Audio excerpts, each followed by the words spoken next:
Domingo, 27 de agosto. Verso para memorizar. Maridos, que cada um de vocês ame a sua esposa como também Cristo amou a igreja e se entregou por ela, para que a santificasse, tendo-a purificado por meio da lavagem de água pela palavra, para a apresentar a si mesmo como igreja gloriosa, sem mancha, nem ruga, nem coisa semelhante, porém santa e sem defeito. Efésios 5, 25 a 27. Conselho para esposas cristãs. Paulo iniciou a sessão sobre relacionamentos com Efésios 5, 21, passagem que conecta duas partes em que defendeu que os membros da igreja se submetessem uns aos outros.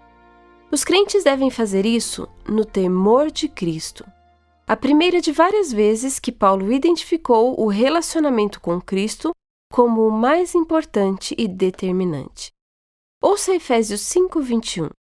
Sujeitem-se uns aos outros no temor de Cristo. Pergunta 1. O que Paulo quis dizer ao exortar os membros da igreja a se submeter uns aos outros? Como entender esse conceito?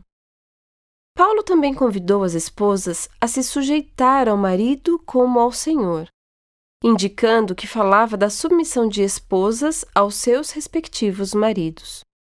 Quando Paulo disse que as esposas deviam fazer isso como ao Senhor, quis dizer que cada esposa deve se submeter ao marido como se ele fosse Cristo, ou quis dizer que Cristo é o foco verdadeiro e mais elevado da submissão? À luz de Efésios 6, 7, em que se pede que os escravos sirvam como se estivessem trabalhando para o Senhor e não para pessoas, e Colossenses 3,18, em que as esposas são convidadas a se submeter aos maridos como convém no Senhor, deve-se optar pelo último, ou seja, Cristo é o foco verdadeiro e mais elevado da submissão. As esposas são crentes que devem honrar a Cristo acima dos maridos.